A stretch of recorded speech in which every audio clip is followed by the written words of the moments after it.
trouver la vérité dans ce monde qui veut tout oublier. Le seul récit qu'il a annoncé depuis bien des années. Mais il est encore temps de croire que seule la Bible offre l'espoir. Levons-nous ensemble pour voir sa puissance. Il nous suffit seulement de croire que tout ce qu'elle dit est vrai pour que notre humanité soit sauvée.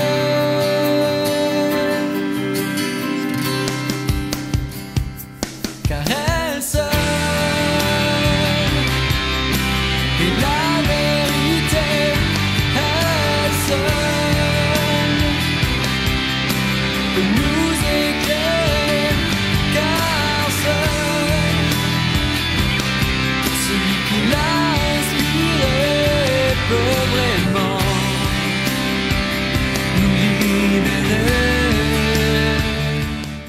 Alléluia. Gloire à Jésus. Gloire à Jésus. Amen.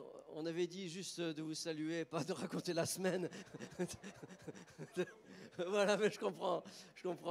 C'est ça la communion fraternelle. Est-ce qu'on n'est pas bien ici dans l'église? Oh, on est bien ensemble, hein? Oh, ils étaient tous ensemble dans un même lieu, le jour de la Pentecôte. Et l'Esprit de Dieu est descendu, et l'Esprit de Dieu est déjà descendu dans ce lieu. Oh, mon cœur est réjoui d'être là, et c'est pour moi encore un honneur et un privilège de vous partager la parole de Dieu ce matin. Et ça faisait quelque temps, parce que la dernière fois, je crois que c'était au mois de juillet, au mois d'août, on n'était pas là. Au mois de septembre, on était invités aussi dans d'autres églises sur Paris. Mais on est content d'être ici avec vous et de célébrer ensemble Jésus-Christ. Dieu lui a porté nos louanges, notre adoration. Je veux saluer toute l'Église. Je me souviens, au mois de juillet, on a partagé un super barbecue ensemble, une super journée. On a passé des très très bons moments. Je prie qu'on renouvelle ces choses-là. Et c'est bon d'être ensemble, n'est-ce pas? Amen. Mon cœur est vraiment réjoui. Et je me dis que les plans de Dieu sont incroyables. En début d'année, on n'imaginait même pas ça. Mais la volonté de Dieu fut telle que nous sommes ici et nous partageons ces moments ensemble. Et vous nous donnez la gentillesse de pouvoir célébrer aussi nos cultes. Et on passe de super moments, mais je crois que les meilleurs moments, c'est quand on est aussi avec vous. On est bien ensemble, alléluia. Je veux saluer tous les pasteurs ici et toute l'assemblée, pasteur Antonio, pasteur Jacques, pasteur Ruffin, pasteur François, l'évangéliste Jean et tous ceux qui servent, les diacres, diaconesses. Vous avez une équipe vraiment formidable. Amen. Merci pour l'accueil et pour les bénédictions. Alléluia. Juste avant d'aller dans le message, juste une petite annonce, c'est que dimanche prochain, enfin dans le mercredi, l'église de Rocher se réunit ici et samedi prochain, on n'a pas de culte. Mais on invite tous les chrétiens à venir ici dimanche prochain également, parce qu'une grande partie de l'église, enfin une grande partie, on sera une quarantaine à partir sur Mulhouse. On fait une escapade en Alsace et on poursuit là-bas avec une pastorale. Il y aura plusieurs centaines de pasteurs. Et donc voilà pour les annonces. Et pour ce matin, bien, on va commencer dans la parole de Dieu. Amen. Alléluia. Est-ce que vous êtes prêts à entendre la parole de Dieu? Ce matin, j'ai un message qui brûle sur mon cœur et j'ai longtemps hésité et j'ai combattu avec cette pensée d'apporter ce message parce que c'est un message que j'ai déjà apporté à l'église de Rocher il y a quelque temps. Et je me dis, mais je ne veux pas répéter le même message. Le Seigneur m'a donné d'autres choses, mais en même temps, le Seigneur m'a dit, mais tu vas parler à des gens ici qui ont déjà mangé du riz la semaine dernière. Combien ont déjà mangé du riz la semaine dernière? Ok. Et combien ont mangé le même riz il y a 2 semaines? Il y a 2 semaines, ouais. Ok. Et combien vont aussi en manger aujourd'hui? Ok. Et c'est pareil pour les frites. C'est pareil pour plein de choses comme ça. Donc, je crois que c'est bon parfois d'entendre la parole de Dieu une nouvelle fois. Amen. Amen. Gloire au Seigneur. Gloire au Seigneur. Alléluia. Alléluia. J'aimerais vous parler, et le diaporama peut être mis ici, j'aimerais vous parler des 7 fois où Jésus versa son sang pour nous. Une fois, je discutais avec quelqu'un qui découvrait la parole de Dieu, qui lisait la parole de Dieu et qui a commencé par l'Ancien Testament et qui me disait « Mais pasteur, il y a tellement de sang dans la Bible, tellement de sacrifices, tellement de fois où les hommes amènent leurs animaux pour être sacrifiés, pour que le sang soit versé. » Et c'est vrai qu'il y a beaucoup de sang, beaucoup de sacrifices dans l'Ancien Testament. Et l'Ancien Testament, c'est l'ombre des choses qui allaient venir en Jésus-Christ. Et le sang de Jésus-Christ a purifié, a couvert une fois pour toutes tous les sacrifices qui pouvaient être faits avec des animaux. Et quelqu'un peut poser la question, mais pourquoi le sang ? Pourquoi verser le sang d'un animal ? Peut-être que vous posez la question ici ce matin, vous devez vous rappeler que pour la première fois où le sang d'un animal a été versé, ce n'est pas l'homme qui l'a fait, mais c'est l'Éternel qui l'a fait pour couvrir la nudité de l'homme.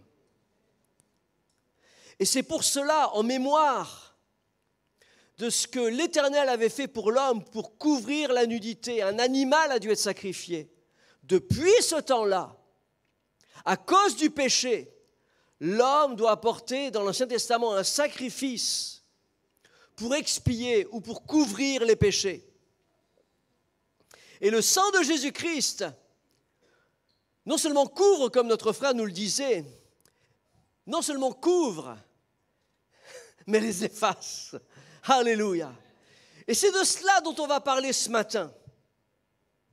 Et notre frère nous disait que nous sommes identifiés à Christ. Quelqu'un m'a dit, notre bien-aimé frère Jean, qui est parti dans la présence de Dieu, me disait souvent, je prie pour toi que tu sois couvert par le sang de Jésus-Christ. Et c'est à partir de ce moment-là que j'ai médité sur ce message. Et on va découvrir ce matin 7 victoires des 7 fois où Jésus-Christ a versé son sang pour nous. Vous allez vous dire, mais pourquoi 7 fois ? Parce que déjà, dans l'Ancien Testament, on nous parle de 7 aspersions de sang. Dans Lévitique chapitre 4, verset 5, il est dit que le sacrificateur qui reçoit l'onction prendra le sang du taureau, l'apportera dans la tente, trempera son doigt dans le sang, et on fera 7 fois l'aspersion. Tu peux mettre le verset. C'est juste après. Voilà. Donc 7 fois l'aspersion du sang du taureau. Et Matthieu chapitre 5, verset 17, nous dit que Jésus-Christ est venu non pas pour abolir la loi, mais pour l'accomplir. Et on va voir ce matin que les 7 aspersions de l'Ancien Testament, nous les voyons aussi au travers du sacrifice de Jésus-Christ. Il y a 7 fois où Jésus a versé son sang. Et les 7 effusions de sang ne sont pas un hasard. D'ailleurs, il n'y a pas de hasard dans la Bible. Il n'y a pas de hasard dans l'œuvre de Christ. Et Jésus n'a pas versé son sang 7 fois par hasard. Mais les 7 fois où Jésus a versé son sang, où le sang de Jésus a été versé, c'est pour nous apporter 7 victoires dans notre vie. Le péché a amené la malédiction, mais le sang de Jésus-Christ nous apporte la bénédiction. Ici, dans Lévitique 26, 18, on lit aussi que malgré cela, si vous n'écoutez pas, eh bien je vous châtierai 7 fois plus pour vos péchés. À chaque fois qu'il y a un péché, il y a un châtiment, il y a une malédiction, mais il y a aussi une aspersion. Est-ce que vous me suivez jusque-là ? Alors on voit ici, et Lévitique 26, 21 nous dit, si vous me résistez et si vous n'écoutez pas, je vous frapperai 7 fois plus. Le verset 23 nous dit, je vous frapperai 7 fois plus. Lévitique 26, 27, je vous châtierai 7 fois plus. Et on voit ici 7 châtiments, 7 jugements, mais aussi 7 aspersions qui étaient faites dans l'Ancien Testament. Amen. Et l'Ancien Testament, comme je disais, c'est une ombre des choses à venir. Et c'est pour ça que Pierre, pensant, parce que dans les 7 aspersions, on voit le chiffre 7, et vous savez que 7 représente la perfection de Dieu. Et lorsqu'il y a les 7 aspersions de Christ, c'est le pardon parfait. C'est le pardon parfait. Pierre dira, « Oh, est-ce que je vais pardonner à mon frère jusqu'à 7 fois ?» Jésus lui dit, « Non, c'est 7 fois, 70 fois. Il y a un pardon divin. Il y a un pardon illimité en Jésus-Christ et dans l'œuvre de Jésus-Christ. » Amen. Et nous allons voir ce matin que à chaque fois que Jésus-Christ a été frappé, à chaque fois que Jésus-Christ a versé son sang, c'est pour nous enlever une malédiction, c'est pour nous ôter un châtiment, c'est pour nous ôter un jugement, c'est pour nous ôter toute condamnation. La Bible nous dit que ce sont nos souffrances qu'il a portées, ce sont de nos maladies qu'il s'est chargé. Et nous l'avons considéré comme puni, frappé de Dieu, mais le châtiment qui nous donne la paix est tombé sur lui. Sur Jésus-Christ, ce qui te permet d'avoir la paix ce matin, et on a prié pour ça tout à l'heure, c'est parce que Jésus-Christ a pris le châtiment sur lui. C'est pour ça que tu as un accès à la paix. Alléluia! Par ses meurtrissures, nous sommes guéris. Quand Jésus-Christ a été meurtri, c'est pour que tu reçoives la guérison. Le mal qui est tombé sur Jésus est devenu ton bien. Quand Jésus a été dans le trouble, c'est pour que tu sois en paix. Quand il a été humilié, c'est pour que tu sois élevé dans sa présence. Quand il a été maudit au bois, c'est pour que tu sois béni dans son royaume.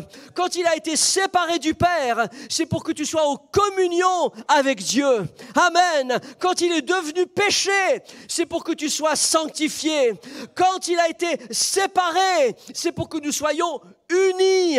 Quand il a été rejeté, c'est pour que nous soyons acceptés par Dieu. Il fallait qu'il devienne fils de l'homme pour que nous devenions fils de Dieu. Est-ce qu'on peut acclamer l'œuvre de Jésus-Christ? Alléluia! Jésus a versé son sang 7 fois. Il n'y a aucun hasard dans la Bible.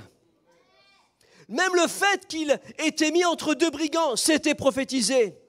Le fait qu'il soit dit qu'il naîtrait même à Bethléem dans une étable, c'était prophétisé parce qu'il allait être l'agneau de Dieu. Tout a été prophétisé, le lieu où il est né. Le fait que l'on a tiré au sort son vêtement était prophétisé. Tout a été prophétisé. Et le sang de Jésus-Christ ce matin est une bénédiction pour nous. Cela aussi était prophétisé. Alors, la première fois où Jésus a versé son sang, est-ce que quelqu'un se souvient de ce moment-là? La première fois où Jésus a versé son sang. Dites voir. N'ayez pas peur, si ce n'est pas ça, ce n'est pas grave. Oui, la première fois où le sang de Jésus a coulé, c'était dans le jardin de Gethsémane. La Bible nous dit qu'il priait, Luc 22, 41, Jésus s'éloigne de ses disciples. Il se met à genoux, il prie. Il dit, « Père, si tu voulais éloigner de moi cette coupe, toutefois non pas ma volonté, mais que ta volonté se fasse. » Et un ange du ciel lui apparut pour le fortifier. Et étant en agonie, il priait plus instamment. Et sa sueur devint comme des grumeaux de sang qui tombaient à terre. La première fois où Jésus a versé son sang, c'est quand il était en agonie. C'est quand il était pris d'angoisse. Quand il était pris de ces sentiments qui étaient là. Le péché du monde entier allait venir sur lui. Il y avait l'angoisse de la croix, de la souffrance de la croix. l'angoisse de tout ce qui était là, de tout ce qui allait peser, merci beaucoup ma sœur, qui allait peser sur sa vie, peser sur son corps, les souffrances qui étaient là. Et Jésus est dans l'angoisse. Et Jésus transpire, il est dans le jardin de Gethsémane et il transpire, il souffre, il est là, il prie. Et alors qu'il prie, il prie son Père, un ange du ciel vient le fortifier. Laisse-moi te dire que quand tu es dans l'angoisse, quand tu es dans la difficulté, prie. Et quand Jésus prie, à un moment, il prie plus instamment. C'est le moment, quand tu es dans l'angoisse, de prier plus instamment. Alléluia! Et Jésus-Christ, à un moment, il est là. Et l'angoisse continue d'émerger en lui. Et les médecins nous disent que c'est possible lorsque tu es en angoisse, angoisse telle que les vaisseaux qui sont sous ton front éclatent. Les vaisseaux sang éclatent et ta sueur, ta transpiration devient du sang. La transpiration mêlée à tes vaisseaux sanguins qui deviennent du sang. Et c'est ça qui s'est passé pour Jésus-Christ. De quelle malédiction nous sommes épargnés lorsque la première fois le sang de Jésus a été versé? Ici, il est parlé de sa sueur devint comme des grumeaux de sang. La première fois où nous voyons le mot sueur dans la Bible, c'était suite au péché. Lorsque Adam et Ève ont péché, l'Éternel est venu les voir et a dit « Mais puisque tu as écouté la femme, tu as mangé du fruit, etc. Le sol est maudit à cause de toi. » Et le verset 19 dit « C'est à la sueur de ton visage que tu mangeras du pain. » La première malédiction qui nous est retirée grâce au sang de Jésus-Christ, c'est la malédiction d'un travail qui est maudit. C'est à la sueur de ton visage que tu travailleras. Et il se peut ici qu'il y ait quelqu'un qui... Maintenant, le travail n'est pas une malédiction, le travail est une bénédiction. Mais il y a une différence entre un travail béni et un travail maudit. Il y a une différence entre un travail où tu te lèves le matin et tu sais que le Seigneur va t'aider. Tu sais que le Seigneur est avec toi. Ça ne veut pas dire que les choses sont faciles, mais ça veut dire que tu sais que ça va marcher. Ça va aller quand même. Même si c'est difficile, ça va aller quand même. Oh, un travail qui n'est pas béni, c'est un travail où tu n'as pas le salaire que tu voudrais. Tu n'as pas le salaire, tu n'es pas payé, tu fais des heures, t'es pas payé. Un travail béni, c'est un travail où tu as des primes. C'est un travail où tu as la joie.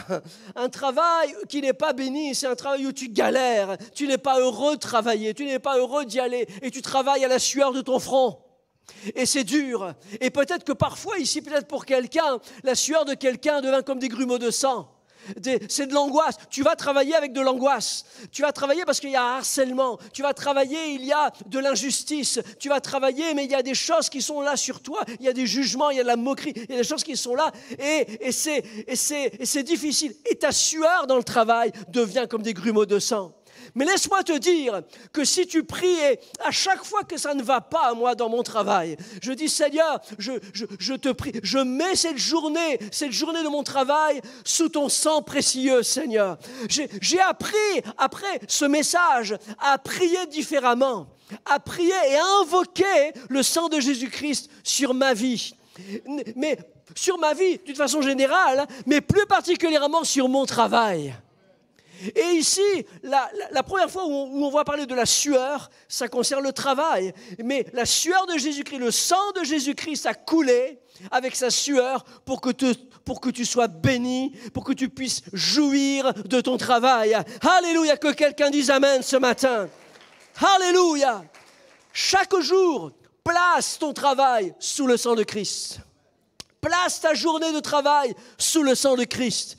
Prie en disant, Seigneur, je refuse d'être harcelé. Je refuse de vivre avec l'angoisse. Je refuse de vivre avec un stress qui me fait mal, qui me rend malade. Je veux vivre sous ton sang, Seigneur. Et la malédiction qui est venue dans le jardin d'Éden, tu l'as détruite dans le jardin de Gethsémane. Oh, alléluia, acclame le Seigneur.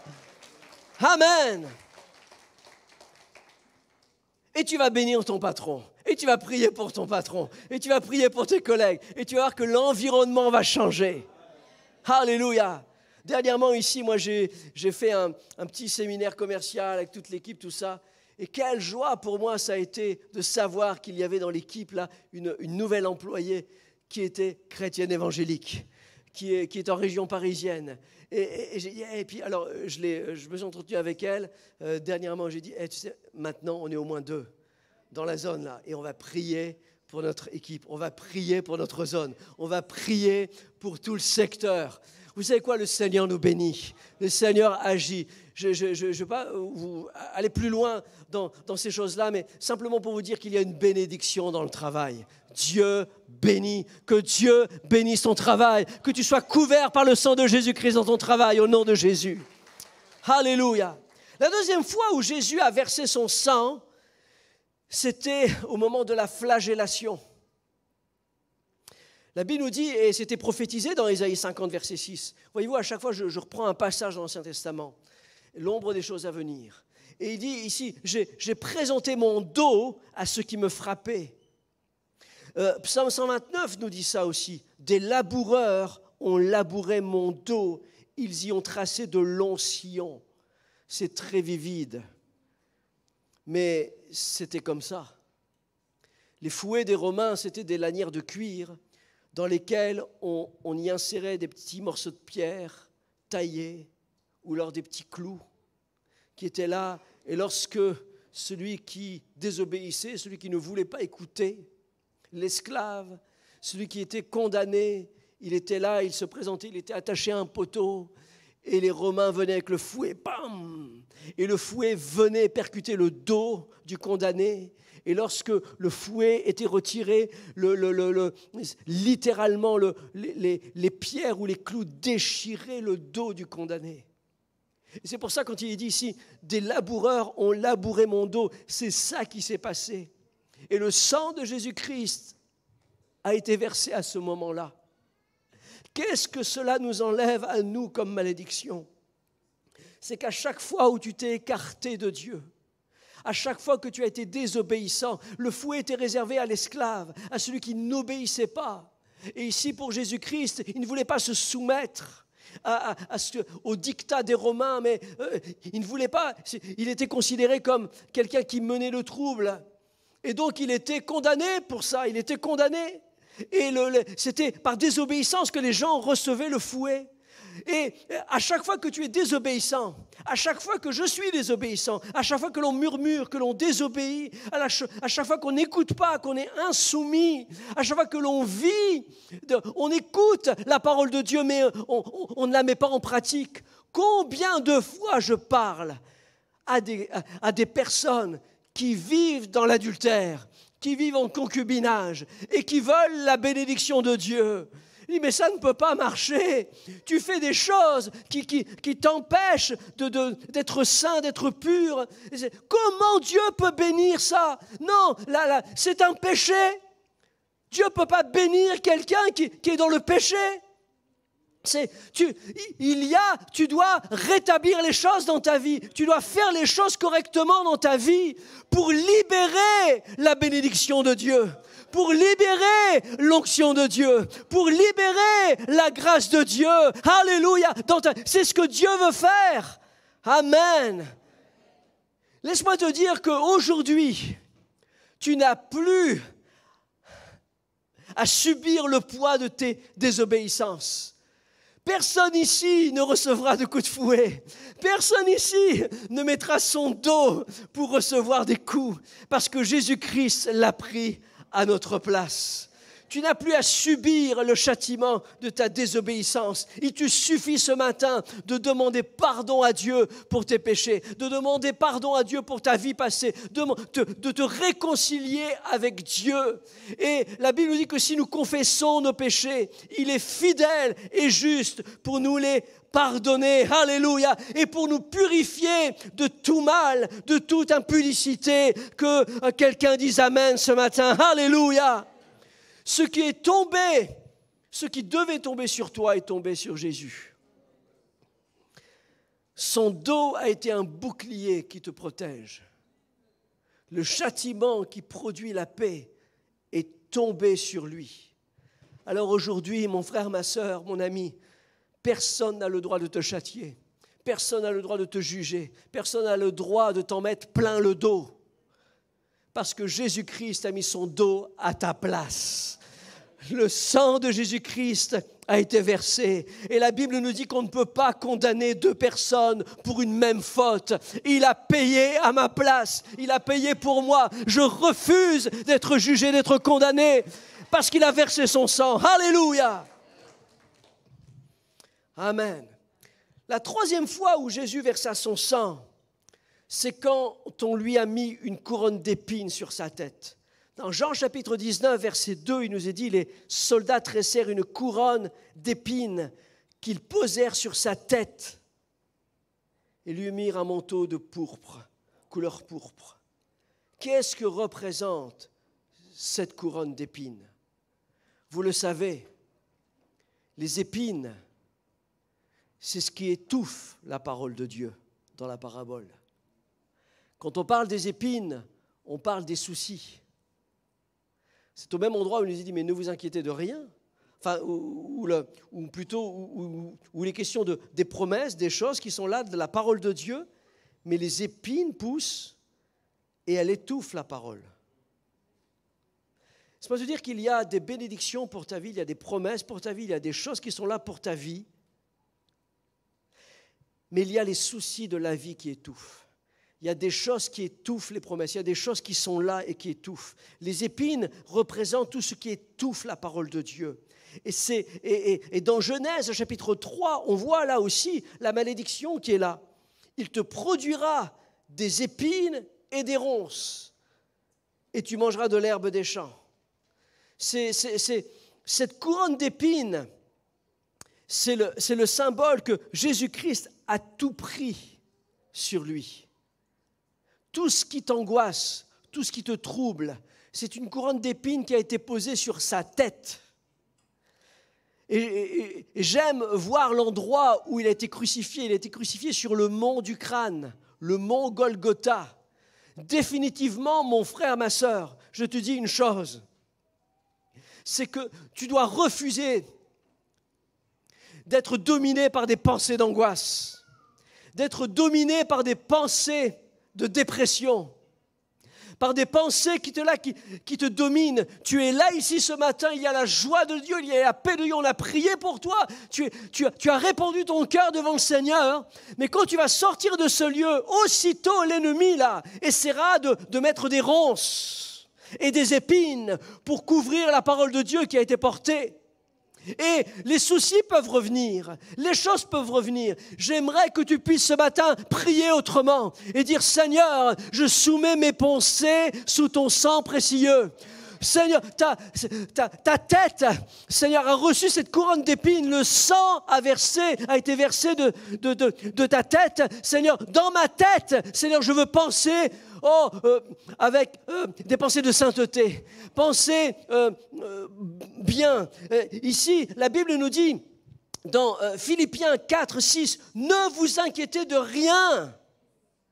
Et verset 7, et la paix de Dieu qui surpasse tout ce que l'on peut comprendre, ou toute intelligence, gardera vos cœurs et vos pensées. Je dois soumettre mes pensées, je dois prier, Seigneur. Seigneur, par ton sang précieux, je veux soumettre mes pensées à tes pensées. Il dit ici, gardera vos cœurs et vos pensées en Jésus-Christ. Enfin, frères et sœurs, portez vos pensées sur tout ce qui est vrai, tout ce qui est honorable. Remarquez ici ce qu'il est dit. J'aime bien ici comment l'apôtre Paul nous montre comment il faut faire. Parce que les pensées humaines, les pensées charnelles t'amènent vers le bas. Non. Et la Bible nous dit que nous sommes élevés. Nous sommes assis dans les cieux célestes. Alléluia. On doit être élevé, on doit penser autrement, à élever nos pensées. Et l'apôtre Paul dit, portez vos pensées. C'est quelque chose que je dois faire. Je dois m'obliger à porter quelque chose. Porter mes pensées à tout ce qui est vrai, tout ce qui est honorable, tout ce qui est juste, tout ce qui est pur, tout ce qui est digne d'être aimé, tout ce qui mérite l'approbation, tout ce qui est synonyme de qualité morale et ce qui est digne de louange. Je dois porter mes pensées. Dès qu'il y a une pensée mauvaise, ouais, ça ne marchera pas, c'est nul, c'est ceci, c'est ou de la critique ou je ne sais quoi, au nom de Jésus, prie. Le sang de Jésus-Christ a été versé. La couronne d'épines a été mise sur sa tête. Refuse de penser comme ça. Repousse les pensées comme ça. Pense à tout ce qui est vrai, pur, honorable, digne de louange, tout ce qui mérite de l'approbation, parce que le sang de Jésus-Christ a été versé. Tu peux penser comme ça. Ouais, non, moi je suis négatif, j'ai toujours été négatif, je serai toujours négatif. Non, non, le sang de Jésus-Christ a été versé pour que tu puisses penser autrement. Alléluia, est-ce qu'on peut glorifier, acclamer le sang, l'œuvre de Jésus-Christ?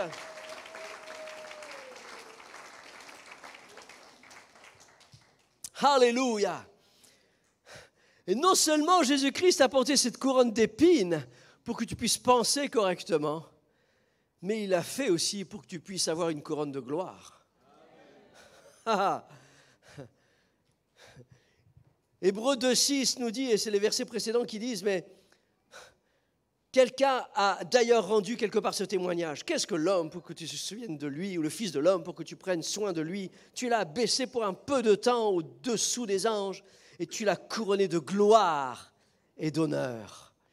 Jacques nous dit, heureux l'homme qui tient bon face à la tentation. La tentation, les pensées, les choses qui sont là, qui t'obsèdent, les choses qui viennent là. Refuse. Le sang de Jésus-Christ a été versé, la couronne d'épines a été mise. Aujourd'hui, tu peux déclarer les promesses. Alléluia. Il recevra la couronne de la vie que le Seigneur a promise à ceux qui l'aiment. Ta destinée est de régner, ce n'est pas de subir. Tu n'es pas destiné à subir les pensées négatives. Tu peux prendre autorité sur ta vie à cause de l'œuvre de la croix, à cause de l'œuvre de Christ, à cause de la couronne d'épines et penser purement. Penser purement.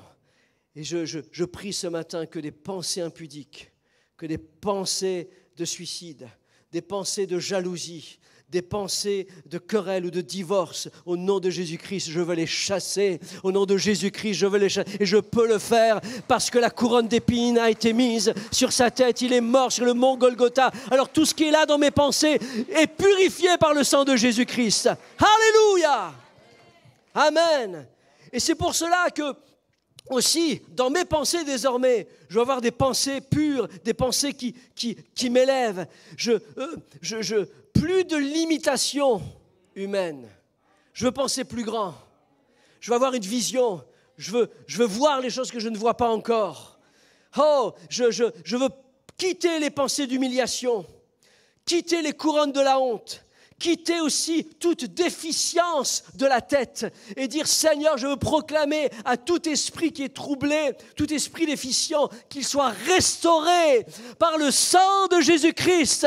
Oh, non, j'ai vu cela déjà dans ma vie, des personnes dépressives, des personnes qui étaient dans le tourment, des personnes qui étaient en burn-out, mais priant que le sang de Jésus-Christ les couvre, les personnes étaient délivrées, libérées.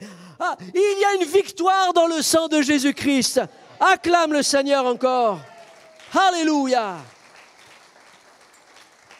Le châtiment qui est tombé sur lui nous donne la paix. Jésus ne peut pas être blessé pour rien. Le sang de Jésus-Christ ne peut pas être versé pour rien. Il y a une raison à tout cela. Il y a une œuvre prophétique. Et la quatrième fois où son sang a versé, c'est quand on lui a arraché la barbe. Dans Ésaïe 56, 50, verset 6, « J'ai livré mon dos à ceux qui me frappaient et mes joues à ceux qui m'arrachaient la barbe. » On ne parle pas ici de raser la barbe, on parle d'arracher la barbe. Et quand tu arraches la barbe comme ça, est-ce que quelqu'un a une barbe? On peut peut-être essayer. Ça fait mal, ça souffre. Et si je vous arrache la barbe, je ne le ferai jamais, bien sûr, mais il y a des petites perles de sang qui vont couler de votre visage. Ça fait mal. Qu'est-ce que nous parle de ça? Arracher la barbe, pour un juif, c'est enlever l'honneur, c'est déshonorer la personne. C'est déshonorer la personne. Et pour les juifs, la barbe est un signe d'honneur. On nous parle dans la parole de Dieu, notamment dans 1 Chronique 19, d'un endroit où on avait coupé la barbe des Juifs. Regardez ici dans 1 Chronique 19, verset 4. « Alors Hanan saisit les serviteurs de David, leur fit raser la moitié de la barbe et fit couper leurs habits par le milieu jusqu'aux cuisses, puis il les congédia. David fut informé, il envoyait des gens à leur rencontre, car ces hommes étaient dans une grande confusion. Et le roi leur fit dire, restez à Jéricho jusqu'à ce que votre barbe ait repoussé et revenez ensuite. » La barbe nous parle de l'honneur et du déshonneur. Et à cause de la barbe arrachée, la moitié de la barbe était enlevée. Ces Juifs-là étaient déshonorés. On voulait déshonorer ceux qui étaient là avec David. Et alors, David envoie un serviteur et dit, mais attendez un petit peu. Attendez que la barbe repousse et vous reviendrez. Là, vous êtes déshonorés pour le moment, mais attendez un petit peu, l'honneur va revenir. Le Proverbe 22 nous dit que la réputation est préférable à de grandes richesses. Lorsque tu es déshonoré, lorsque tu es moqué, lorsque tu es jugé, lorsqu'il y a un blâme sur ta vie, et peut-être que c'est ça que tu vis en ce moment pour ta vie, pour ton ministère, pour ta vie personnelle, pour ta famille, ou je ne sais quoi, tu as été déshonoré. Mais sache que, patiente un petit peu, si tu dois réparer des choses, répare, mais sache que dans le plan de Dieu, ce n'est pas la condition dans laquelle tu dois rester. La condition dans laquelle tu dois être, c'est une condition d'honneur. Alléluia, tu vas être honoré à nouveau. Tu vas être béni à nouveau. Tu vas être, l'onction de Dieu va être là à nouveau. Attends simplement que la barbe repousse. Attends, ça va revenir. Attends un petit peu, patiente un petit peu. L'honneur va revenir. L'honneur peut revenir parce que Jésus-Christ a été déshonoré. Sa barbe a été arrachée. Le sang de Jésus-Christ a coulé de son visage pour que tu sois un jour honoré dans tout ce que tu fais. Que quelqu'un dise Amen. Alléluia. Dis à ton voisin, ta barbe va repousser. J'aime bien parce qu'il y a Mika qui dit ça à sa femme. Attends, ta barbe va repousser. J'espère pas, ma sœur Élodie. Vraiment. Mais vous comprenez, avec le temps, l'honneur revient. Patiente un petit peu. Regardez Pierre qui était là, qui devant tout le monde avait pris l'engagement de ne jamais renier Jésus-Christ. Jamais. Jésus lui dira, mais avant que le coq ne chante, tu me renieras, etc. Et Pierre s'est retrouvé dans une situation où il a vu ses propres fautes. Il a vu comment il avait péché, comment il avait renié. Et il est là, il est confondu dans ce qu'il a fait. Et il pleure amèrement. Il y a un autre qui était comme ça aussi, c'est Judas. Lui avait vendu son maître, il l'avait trahi. Lui, Judas, n'a pas cru que Jésus-Christ aurait pu le restaurer. Il n'a pas cru qu'il pourrait être à nouveau pardonné, restauré, élevé. Et c'est ce qui a fait qu'il est allé se suicider. Mais Pierre pleura amèrement. Et il a attendu Il est resté là. Pour lui, peut-être que c'était terminé. D'ailleurs, il est parti à son ancien métier, à ses anciennes passions, à prendre le filet, à prendre le bateau, à aller pêcher, à son ancienne vie. Mais quelques jours plus tard, Jésus-Christ revient vers lui. Pierre, m'aimes-tu? Il y a là un échange, il y a là un pardon, il y a là, les jours passent, la barbe a repoussé.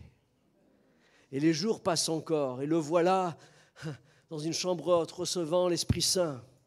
Alléluia, parlant en langue, louant le Seigneur, les louanges de Dieu, célébrant le Seigneur. Des milliers viennent là. Et là, il sort de sa condition honteuse, de sa condition de déshonneur. Et il vient là, bien que... c'est pas qu'il il ne se prend pas pour quelqu'un, mais dans l'humilité, il est là, il est élevé. Et le Seigneur l'élève à ce moment-là pour parler à une foule. Et ce jour-là, des milliers se donnent au Seigneur. Mon frère, ma sœur, attends, la barre va repousser. Attends un petit peu, attends les moments. Attends, les uns et les autres disent, ben non, c'est terminé pour lui, c'est fini pour lui, plus jamais. Regarde, non, non, attends un petit peu. Attends un peu. La barbe repousse. Jésus revient. Jésus te parle. Jésus te tend la main. Jésus t'élève. Jésus t'utilise pour sa gloire. Que quelqu'un dise Amen. Alléluia. Acclame le Seigneur. La 5e fois où Jésus-Christ, où le sang de Jésus-Christ a été versé, c'est quand il a été crucifié. Des clous dans ses mains. Jésus, portant sa croix, arriva au lieu du crâne, qui se nomme Golgotha. C'est là qu'il fut crucifié. Et Jésus dira à Thomas, qui lui n'avait pas cru à la résurrection du Christ, il lui dira, mais si je ne vois pas dans ses mains la marque de ses clous, et si je ne mets pas mon doigt dans la marque de ses clous, je ne croirai pas. Et Jésus, au verset 27, lui dira, mais Thomas, avance ton doigt et regarde mes mains. Le Seigneur te parle ce matin et dit, regarde mes mains. De quoi ça parle? Le sang du Christ qui coule de ses mains. Les mains dans la parole de Dieu représentent toujours la bénédiction. Toujours la bénédiction que l'on accorde aux autres. Toujours. Ils imposeront les mains aux malades et ils seront guéris.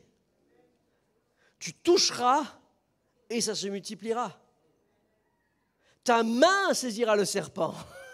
Il y a des choses qui passent par les mains. Dieu l'a voulu ainsi. C'est symbolique, il y a une symbolique dans ça, c'est que les mains apportent la bénédiction.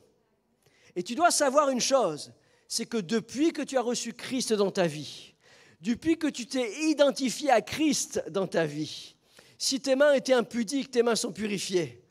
Oh, si, ta vie passée n'a plus de pouvoir sur ta vie présente et ta vie future. Parce que tu t'es identifié à Christ. Tes empreintes digitales, amen, sont celles de Jésus-Christ. Alléluia! Dieu ne te voit pas tel que tu es, mais il te voit à travers Christ, à travers l'œuvre de Christ. Oh, alors, quand Jésus dit, regarde mes mains. Tout ce que tes mains touchaient, ça ne marchait pas. Il y avait des problèmes, des difficultés. Prie que l'ouvrage de tes mains soit béni.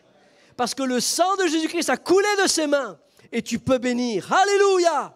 Et parce que le sang de Christ a coulé de ses mains, tu peux aujourd'hui élever des mains pures. L'apôtre Paul à Timothée dira, je veux que tous les hommes prient en tout lieu en élevant des mains pures. Tu peux le faire aujourd'hui en élevant des mains pures parce que Jésus-Christ t'a purifié. Alléluia. Et je veux déclarer ici ce matin que le travail de tes mains va prospérer. Que le travail de tes mains va prospérer.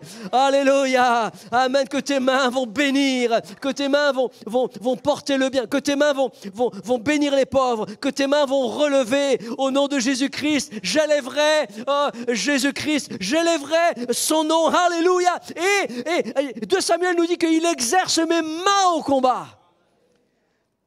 Amen. Un combat qui t'apporte la victoire, qui te donne la victoire. Priez que vos mains soient bénies dans tout ce que vous faites. Regardez les mains de Jacob. Tout ce que sa main touchait était béni quand il était avec Laban. Et ensuite, avant de mourir, il impose les mains. Regardez les mains de Joseph dans la maison de Potiphar. Tout ce qu'il touchait était béni. Et avant de partir, il impose les mains. Il prie. Laisse-moi te dire que tu peux avoir la victoire. Avant la croix, mes mains étaient percées. Je perdais tout. Mais à cause de l'œuvre de la croix, parce que ses mains ont été percées, tu peux garder ce que tu as. Alléluia. C'est ça l'œuvre de Christ.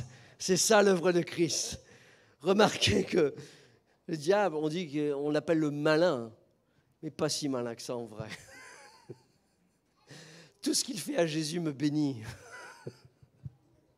Tout ce qu'il fait contre Jésus m'apporte du bien. Quand il pense qu'il va le détruire, en fait, il est en train de construire mon futur. Quand il pense qu'il va tuer Jésus, mais c'est pour me permettre à moi de ressusciter un jour. Quand il pense qu'il va être maudit sur le bois, c'est pour que moi je sois béni. Quand il pense qu'il va affaiblir Jésus-Christ, c'est pour que moi je sois fortifié. Quand il soumet des pensées angoissantes dans le jardin de Gethsémane, c'est pour que moi j'ai la paix dans mes épreuves. Quand il permet à Jésus d'être fouetté, c'est pour que je puisse être pardonné de mes désobéissances. Quand il lui met une couronne d'épines sur sa tête, c'est pour que je reçoive, moi, une couronne de gloire. Quand sa barbe de Jésus est arrachée, c'est pour que ma honte soit relevée, soit enlevée. Alléluia! Tout ce qui touche à Jésus me bénit. Et l'autre fois aussi où le sang de Christ a coulé, c'était quand ses pieds ont été percés. Il dit ici, voyez mes mains et voyez mes pieds. Non seulement les mains de Jésus ont été percées, mais les pieds de Jésus ont été percés. Et au verset 40, il leur dit, il leur montra ses mains et ses pieds. Et les pieds dans la parole de Dieu représentent toujours la domination. Dans le psaume 8, verset 6, il est dit, en parlant de l'homme, tu l'as fait de peu inférieur à Dieu, tu l'as couronné de gloire et de magnificence, tu lui as donné, etc. Et tu as tout mis sous ses pieds. C'est une expression, ça, qui dit que tu domines les choses, tu domines les circonstances, tu domines. Éphésiens 1, 22, il a tout mis sous ses pieds. 1 Corinthiens 15, 27, Dieu, en effet, a tout mis sous ses pieds. Tout ça, c'est la représentation d'un roi qui vient conquérir un autre roi, un territoire, et il l'a vaincu. Alors il prend ce roi, il lui enlève son habit royal, il le dénude, il le met devant tout le monde, il le met « couche-toi à terre », voilà, et puis il met son pied sur sa tête. Il dit « Voilà, je l'ai vaincu ». Et la Bible nous dit que l'Éternel a mis tous ses ennemis, en fait, tous ses ennemis, c'est son marchepied. Il domine sur tout. Laisse-moi te dire que si tu t'identifies à Christ, dans sa mort et dans sa résurrection, dans ses souffrances, dans le sang de Jésus-Christ, tes pieds aussi sont bénis. Tu peux dominer sur des situations, tu peux dominer sur des circonstances, tu peux placer les circonstances sous le sang de Jésus-Christ et dire, Seigneur, je vais les dominer, Seigneur, non pas par mes capacités, mais à cause de l'œuvre de la croix, par ton sang précieux. Tu rentres en possession. Alléluia! Amen. Deutéronome 33, 23, il dit, prends possession, qu'il plonge son pied dans l'huile. Parce que quand tu plonges ton pied dans l'huile, si tu mets ton pied dans l'huile, si je marche ici sur la moquette, ça va marquer. Ça va marquer. On va faire l'exemple. Il y a pas le...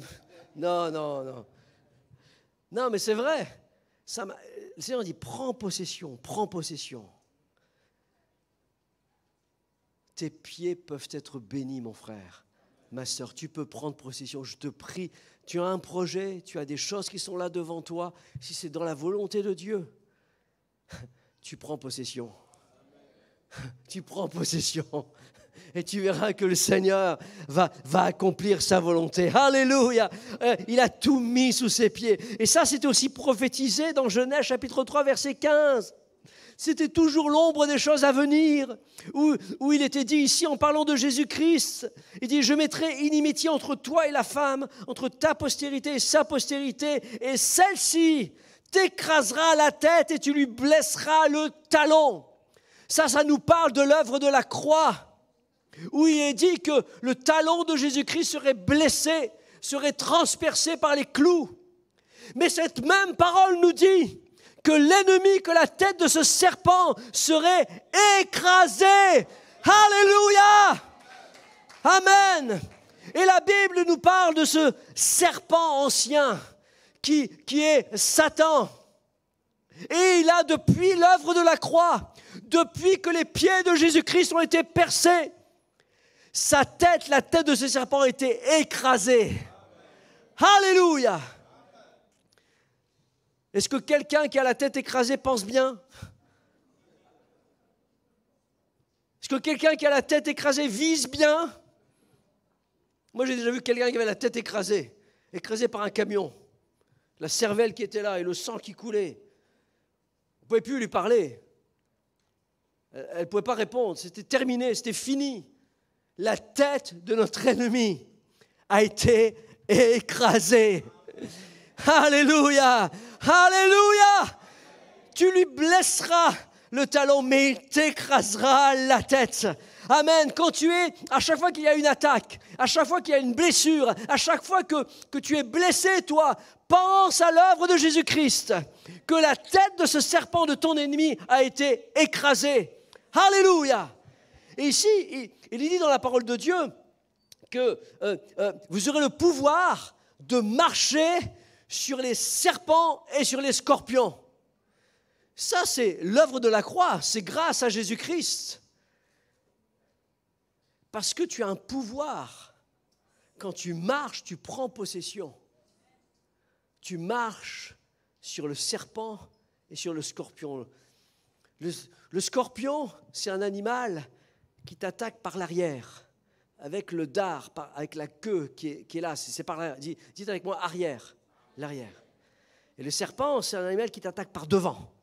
Il est là et c'est avec sa bouche. Dites devant. Tout ce qui t'attaque par devant ou par derrière a été vaincu à la croix. Tu as le pouvoir de marcher. Alléluia.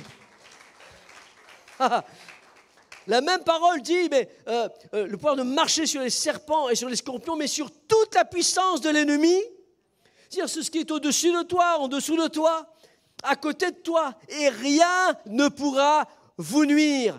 Rien ne pourra vous nuire. Alléluia. Colossiens nous dit qu'il a dépouillé les dominations et les autorités, les a données publiquement en spectacle, en triomphant d'elles par la croix. Alléluia. Et toute arme forgée contre toi sera sans effet. Amen, amen, amen, amen. Voilà l'œuvre de la croix. Voilà l'œuvre de la croix. Alléluia. 6 condamnations, 6 malédictions, 6 jugements, mais 6 effusions de sang. Et voilà la 7e. La 7e fois, et on va terminer là-dessus, j'invite les chantres et les musiciens à s'approcher. La 7e fois où Jésus versa son sang, où le sang de Jésus-Christ a été versé, c'est quand l'un des soldats, Jean 19, 34, un des soldats lui perça le côté avec une lance, et aussitôt, il en sortit du sang et de l'eau. Les 6 fois où le sang de Jésus-Christ a été versé, c'est quand il était vivant. Dites vivant. Et la 7e fois où le sang de Jésus-Christ a été versé, c'est quand il était mort. Alors, mort, c'est ce que nous voyons d'une façon clinique. Mais ce que nous savons, c'est que lorsque pour les hommes, Jésus-Christ était mort, Jésus n'était pas mort. Il est parti prêcher aux esprits en prison. La Bible nous dit que le 3e jour, il ressuscita. OK ? Mais avant cela, alors qu'il est là étendu sur la croix, L'un des brigands, l'un des soldats, voyant, c'était l'heure, c'était le week-end, c'était fini, il fallait vite aller pour le repas. Et habituellement, pour se dépêcher, eh bien pour arrêter l'agonie, mais aussi pour qu'il puisse partir à d'autres choses, il prenait un bâton, une barre de fer, et il brisait les jambes des condamnés pour qu'ils n'aient plus à se relever pour respirer à nouveau. Voilà ce qui se passait. Mais quand il est arrivé sur Jésus, il voit Jésus, il voit qu'il est en fait mort. Et au lieu de lui briser les jambes, il prend une lance et le met dans son côté. Et il en sortit du sang et de l'eau. La 7e fois où le sang de Jésus-Christ a coulé, c'était pour que l'Église naisse.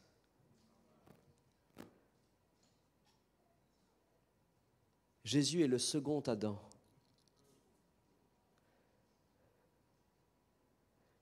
Le premier Adam,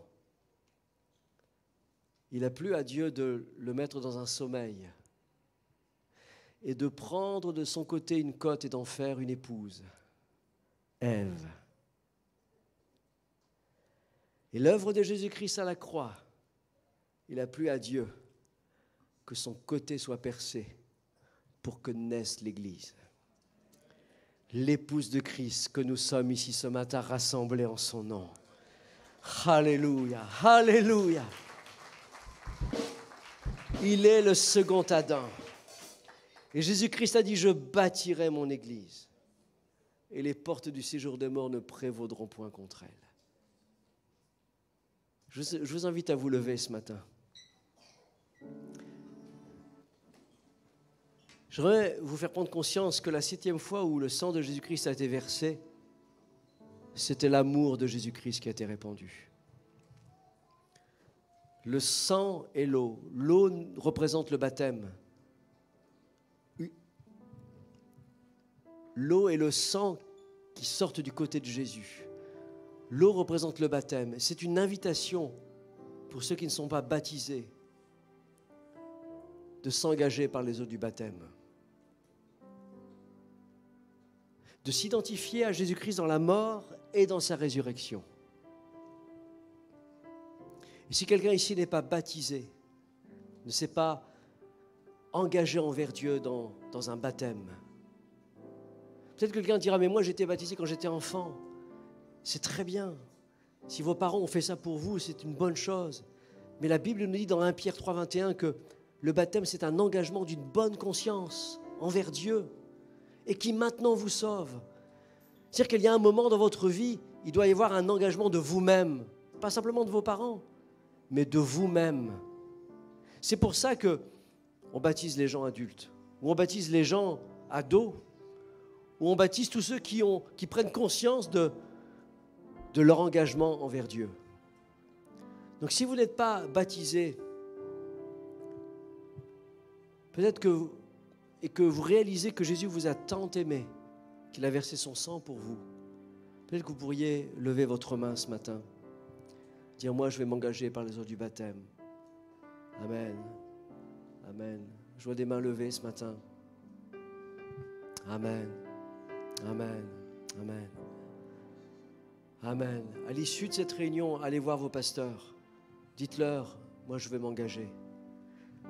Je veux m'engager. Je réalise que Jésus-Christ est mort pour moi, que son sang a été versé pour moi.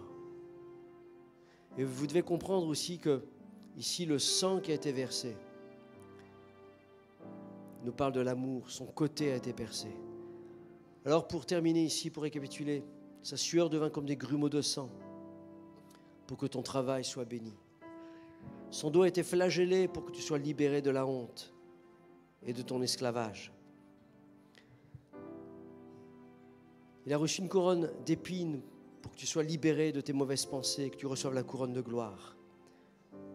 Sa barbe a été arrachée pour que tu retrouves l'honneur perdu. Ses mains ont été clouées pour que tes mains puissent bénir. Ses pieds ont été cloués pour que tes pieds puissent conquérir et écraser la tête.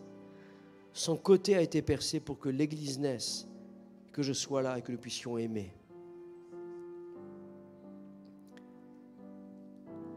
Quand je réalise ici Jésus-Christ à la croix, son côté percé, le sang qui sort, nous sommes là par amour, Église.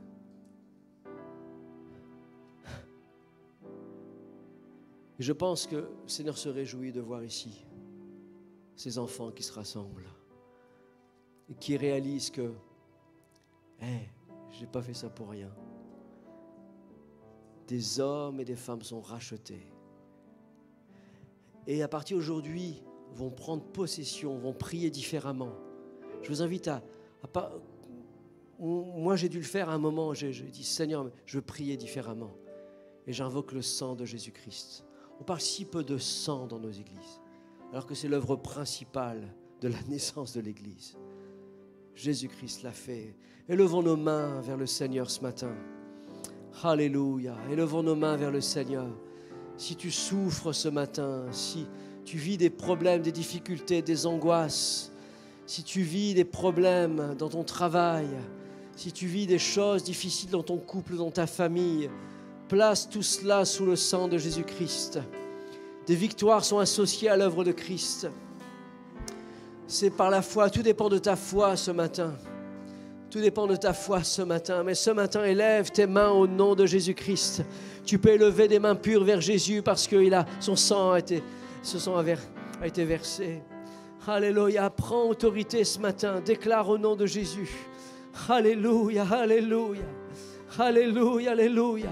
Le temps nous manque ici ce matin pour faire ici un appel, ici à l'avant. Mais là où tu es ce matin, élève tes mains vers Jésus. Prie le Seigneur ce matin. Il est là, il t'écoute, il t'entend. Il est là, il veut répondre. Alléluia, il veut restaurer ta vie, il veut accomplir une œuvre. Alléluia, dans ta vie ce matin, tu vas prendre possession. Tu vas marcher sur ce qui t'attaque. Alléluia, s'il y a des ennemis, s'il y a des choses, des confrontations, des épreuves, au nom de Jésus, saisis la victoire ce matin, marche, prends possession. Alléluia, alléluia, alléluia, alléluia, alléluia, alléluia. Au nom de Jésus, au nom de Jésus, au nom de Jésus, au nom de Jésus. Il a pris ma place, alléluia, Jésus.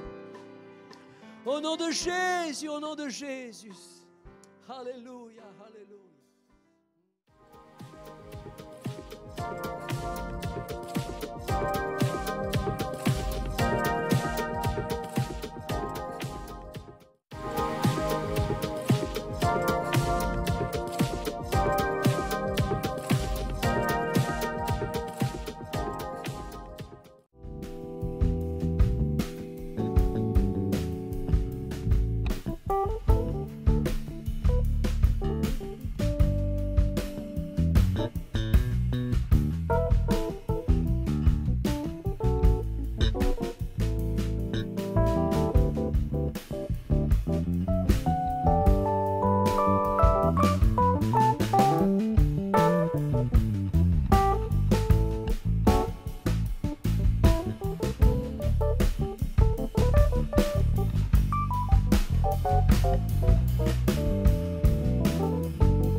Je suis disposé.